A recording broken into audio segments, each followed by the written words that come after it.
Welcome to Promote Profit Publish. I'm your host, Juliet Clark. And today I'm going to talk about me, but it's going to help you.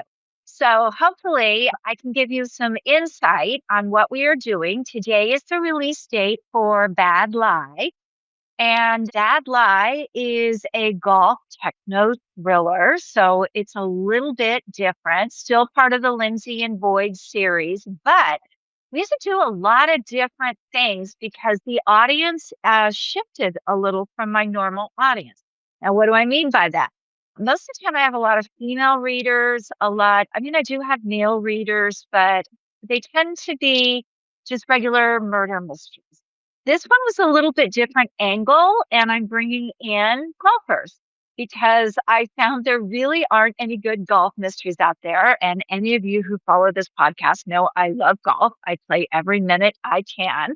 So I had to appeal to a little bit different audience, but luckily, since this is the fourth fiction release, I've got a little bit more experience under my belt as to what works and what doesn't work. So first thing we did, obviously, was changed up the brand guide a little bit and really evaluated. I used the Perfect Reader Playbook to really get in there and figure out who's my audience for this one and how do I get to golfers. That was really the crux of it because, like I said, I was going for a little bit different audience. And I could easily write this as a book because of my experience with golf, but also because Jeff Rogers, Lindsay Carter's husband, in the book is a sports agent. So naturally, we would have some sports things come in here and there. So the first thing we did was define that reader. Of course, we wanted to capture our regular readers that we've been doing all along. And we have been doing that a couple different ways. I use book funnels a lot, and then we run Facebook ads. So I have consistently built my list over the last 4 months. I've also used book funnels to do promo swaps, which have been extremely helpful. I've gotten quite a few built my list pretty well from those swaps as well. Now, let's talk about those swaps and how they can help you. If you're a nonfiction author, probably not going to be a huge help unless you want to do it and bring in the people of your list through the ads. When it comes to the swaps, there are a lot of mystery, a lot of children's, a lot of different genres over there that you can partake in. Now, here's the caveat. You need to have something to leverage to share. So it's not just a one-way street where you go to an author and you say, hey, I'd like to swap this. You have to have a readership as well. So you have to have a list, at least a little bit of list. Now, the one thing I will say is that many of the authors over there are very forgiving. They don't really look at it and go, yeah, not you. I had one author do it. For the most part, the rest of them have swapped with me. And of course, I offer my newsletter. So I have an exclusive place in my Breakthrough Author newsletter now that I offer to them as a swap for positioning. So I've done quite a bit that way. I also used book funnels for the monthly promos. So you can put your book in monthly promos now. Here's the caveat there. You have to be willing to get out there and promote those other books as well. So again, I put them in a position in my newsletter so that people can go and see what else is new on the market. And again, I'm a beginner. They've been very forgiving, but they do keep score on that side of it. So you can't just be a slouch and go in and use. You have to be a very reciprocal player in that sense. And for me, it's not about the buys, it's about the list build right now because I have been building the list with these other books just for Bad Lie and then the other 4 books that are scheduled to come out after that. So it's not like we've just been all of a sudden doing things and things are, this has been coming out. The other thing that we did for those launch goals, this time I did a little bit differently, is I created my own advanced reader group. So I reached out to men mainly because that is the part of my audience that I thought would enjoy Bad Lie the most since it's golf related.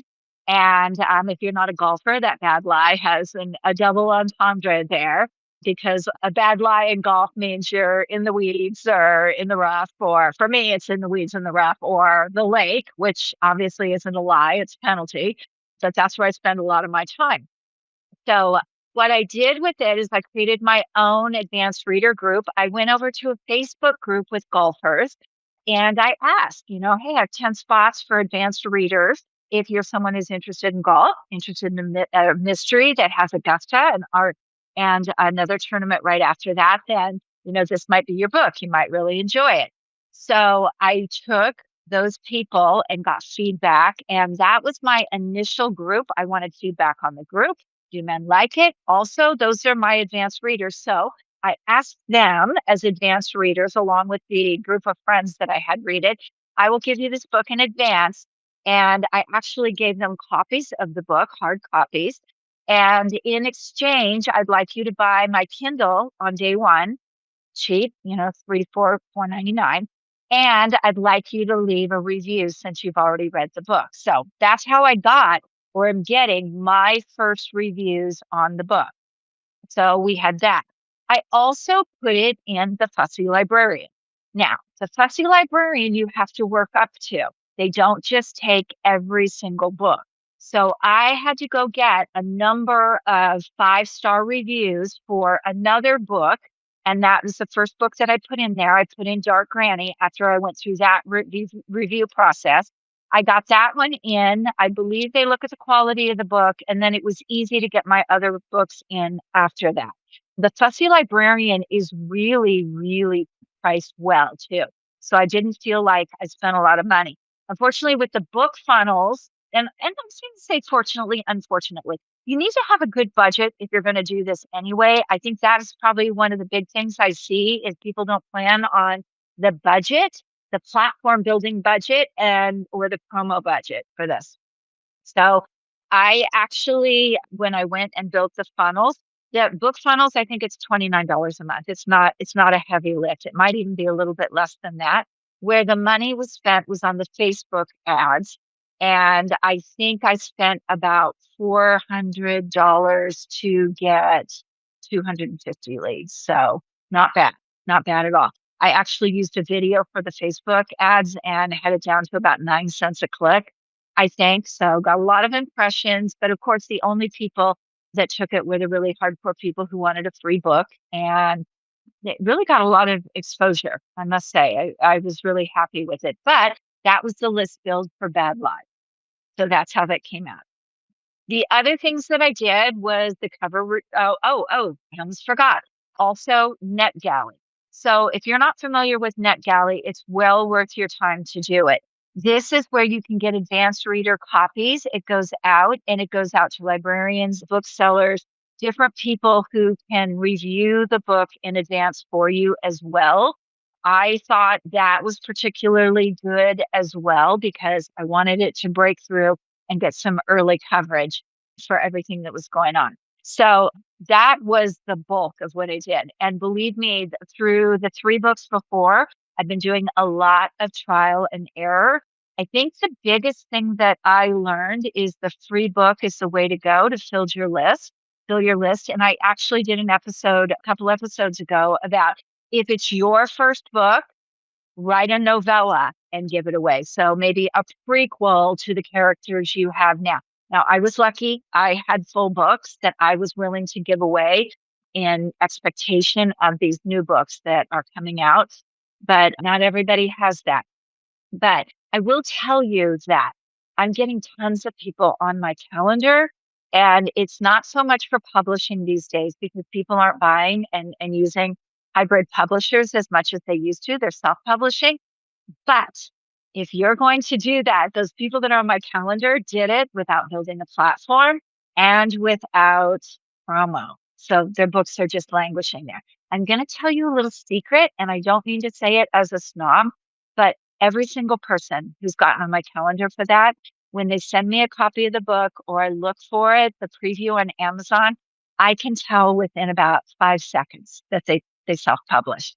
All I have to do is open it to the copyright page and I know that you self-published. So I want everybody to be aware of that because I'm in a lot of groups on Facebook for self-publishing. I don't ever post, I don't ever promote, but I do get a kick out of the problems there because they're asking questions that just indicate they have no idea what they're doing. And that's going to show in your work. People try to help them, but let's just say there are a lot of bad books or poorly formatted books out there right now. And let's see, what else did I do? I had my cover reveal materials early. My cover actually was done at the same time that the books were published, or not published, but written, because I needed the back cover copy. I needed some other things to sign up for promo. A lot of the things that I'm doing, you need to book in advance because things like the Fussy Librarian. Let's see, what else did I do? There's another one that I have to go take a look at that I did for advanced reader reviews. They're 3 months out. So don't wait until the last minute. I actually booked for Bad Lie as soon as the book was finished, knowing that I still had publishing, I still had pre-sale, I still had these things. With NetGalley, it's a good idea to have that book on in pre-sale, at least in Kindle, on Amazon so that you can book your NetGalley because you want a good 3 months in pre-sale to optimize your results on them. So let's see what else. Website and landing pages. I've had my website up for quite a while. Before we even built the website for all of the books, we put a brand guide together. These are the colors that the site is going to be. These are what all the covers are going to look like. So they're connected. And then the book funnel pages, the emails, all of that, social graphics, blurbs, taglines. We had it all done 3 to 4 months in advance. That is so we could build that advanced reader and get all those people in there for this book as well as for those other books. Recruiting advanced readers. I want to caution people on how you do that. Get readers that are, let's say, not your sister, not your mother, not your friends, really objective people who read the book, because I tend to find when you go to people they're a little bit uncomfortable about telling you the truth about your book. And as much as want to hear how wonderful it is. And I know a lot of people do because I see these book club scams that are really like, tell me how my book is wonderful. Yes, I'll hire you to do things. You really do need to hear good, bad, where things stand in progress and how people are really liking it. You do really need that. Also, the list warm up. So I mentioned we have been giving the Fortune Teller's Daughter away for a while, away for free. We've been running some other things to list build. Now, the list build is super, super important because those are the people that you're going to announce your new books to. And if they like your free giveaway and they've purchased your other books, then chances are they will want to see your book and your next book in the series as well. So it really, really is important to do all of this in advance. And I know people want to get their book out there quickly, but you'd be amazed that Facebook group I talked to you about a minute ago, how many people I see in there that say, I don't understand, my book's not selling. I don't understand. People told me, I see this especially with children's books. There are a lot of people out there right now saying, oh, you can make a living, you can work from home, you can do this or that. Selling books is hard. I mentioned in a previous episode that I was listening to a podcast and Buck Sexton was on there talking about how hard it is to sell books. And if you don't know who he is, I think he took over the Rush Limbaugh show. So the point isn't he's conservative or not. That's I'm not going here with politics. What I am saying is he has millions of followers and he's still saying book selling is hard. So imagine if you build your list with 10 people, it's going to be even harder. So, okay. The next thing we did, and we had the number of timing on launch emails. So we sent out Dark Granny. Dark Granny, I didn't have a really good list at that time, but I still got an okay number of buys. I think I had 160 in the first month, and it's sort of building. The Fortune Teller's Daughter, we gave away for free. Farmhouse Forgotten came out at the end of June, and I was able to get even more people into buying that. And I didn't do as much promotion, but what I did was work with companies that had reviews. Now, I'm going to caution you here on this part because I'm in the industry. I want honest reviews. So I know where to go to get those. They are a pay to play, but they're not a pay to play to get a bunch of really good stuff.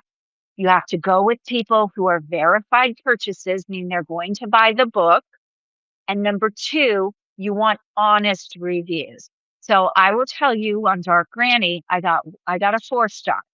I wasn't unhappy about it because again, I want to hear what people are saying about the book honestly. I don't want people blowing smoke at my butt. So that I did with Dark Granny, with The Fortune Teller's Daughter, and Farmhouse Forgotten. I haven't decided if I'm going to do it with Bad Lie. I think I have enough momentum now that I can probably get it from that ARC team I built. But when I first started out, I didn't have an ARC team. So that's something that you really need to look at. Budget wise, you need a good budget to do this. Now, I even found at times because I was promoting 3 books and getting another release at the same time that sometimes I was a little stressed about the budget.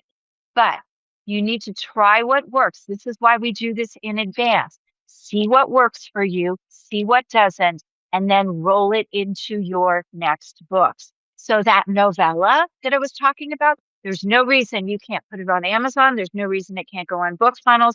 There's no reason you can't develop a tester budget for that novella in advance to see what works and then go big with what works and let go what doesn't work.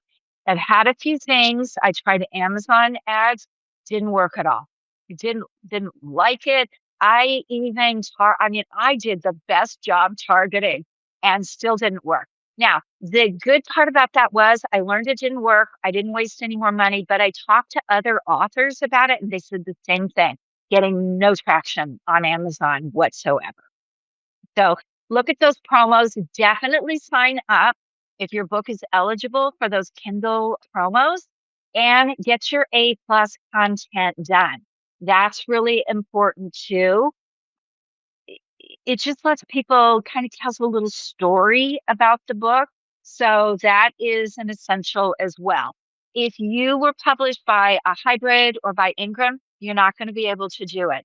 What I did was I put the Kindle straight into Amazon. At this point, I have goals that are other than Ingram. So that I was very comfortable doing that. I do that for my own authors in the publishing company as well, so that they have access to change their own pricing. A lot of my nonfiction authors will go to events and they'll reduce the price of the book. I have a couple who cater to high school students, economic books, study guides, things like that. So they will actually zoom the price down themselves before the event to sell more because of course that audience doesn't have a lot of money, but the books are great for them. And when we talk about it, they say, oh, but I'll price it for the parents. Your teenager is not going to read a book that your parents give them.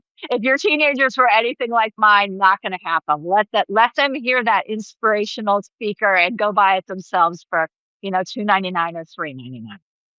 Then the other thing that I did too is the series integration and the backlist. So everything I'm doing with the launch, I'm also letting people know that are seeing this for the first time that I have a backlist. So, they can see, oh, I liked this. I can go back to Farmhouse Forgotten. That was probably the one thing that I learned in 2010 was that when my big book came out that sold over 25,000 copies, I did a lot of that on a free Kindle promo. I got tremendous traction on it. And when the 5-day promo ended, it zoomed with people buying it because back then they had combined lists and I ended up between Sue Grafton and Janet Ivanovich. They no longer have those combined lists, which is unfortunate, but I got a lot of traction and that translated into sales and reviews at a later date. But what I did notice was when that happened, people went back and they bought my other 2 books that had published before that. So really keep in mind this whole time that if you have a backlist, you need to be promoting that constantly as well. And that's basically what I'm in the process of doing now. I've gotten, my reviews for the first three books. And I'm going to tell you the review sweet spot from my understanding is that you have 30, at least 30 verified reviews. So make sure that you work hard to get those. And I'm going to tell you a little secret why it's important. It's actually harder to get the reviews than it is to get people to buy the book. Because if you're just on Amazon and you don't have a funnel, you don't know who bought the book. And that is one of the beautiful things about some of the new platforms coming out. The Praxis AI that we talked about, it was a couple episodes ago. You can actually buy the book over there and not only make more money, but you know who bought the book, which is ideal. When you go to Amazon or Barnes and Noble or anything through Ingram or Amazon, you never know who bought the book. So the top three things that worked best for me were book funnels and Facebook ads, followed by the Fussy Librarian, which is putting that out at a discount. And then the other one, the name of it is just right out of my head. But so those were the top two things. How's that? What underperformed? Amazon ads underperformed. They underperformed big time. And we did some really targeted work. I used AI and it really did. Also, the other thing that worked really well was the Perfect Reader Playbook and understanding my layering. What does that mean? Now, of course, I wrote the Perfect Reader Playbook, but if you haven't bought it, you should, because it talks about the layering that you do in your marketing. For most of us, nobody knows who you are. And when you put a book out, you look like you're begging people on social media. So you don't want to do that. If you layer that marketing, that doesn't happen. So, biggest surprise. My biggest surprise of what worked well was the list. Combining and getting that list going was much more effective than social media. There are tons of books on social media right now, and it's a great way to get people into your funnel. I didn't feel it was as effective as the Facebook ads, but the list, building that list was much, much more effective than just posting about your books. So I hope that's really helpful. Here's what I would absolutely repeat as well. So the other thing that I did was I put my books into book awards. Why did I do that? Number one, because I'm very proud of the work I've done. Number two, unlike everybody else out there, I have a little bit of imposter syndrome going on. So I worried about it, but I put them in, I let them go. I have a fantastic vendor for book awards, actually two of them. And so I entered two of them in Indie Gold. Don't know what's going to happen. Actually, this is coming out after the date, so maybe I can do an update. The other ones I will be putting in the Book Fest Awards. Now, what does that do? Credibility. There are a lot of things over on Amazon you can cheat, but you can't cheat with that sticker on the front of the book. And since Amazon has all new criteria about how they rank books and what's going on, that bestseller campaign doesn't work so well anymore because they don't give it the weight they used to. And it's always not worked well within the fiction genre because there are so many books in those genres. It's always worked well for the nonfiction. So definitely have all of that in place. For those of you who want to know more about this, I have a couple calls to action where you can go and actually look at what's going on. Perfect Reader Playbook. I give that away for free. You can go to perfectreaderplaybook.com and grab your free copy of it and read it, download it and read it. That's how confident I am about that. I've used it with nonfiction authors for years and it works. But it's a lot of work. All of this is a lot of work. You really have to put the work in. Nonfiction authors, go over and check out my website, juliadillon-clark.com. Check out the free download there, how to position it. I think that's it. I hope you guys will go buy Bad Lie. I will put the link down into the show notes here. But if you're a golfer, I think you're going to love it. If you want a tech thriller, I think you will love it because there's some weird tech that I made up that could happen. So thanks for stopping by, and we'll see you guys next week.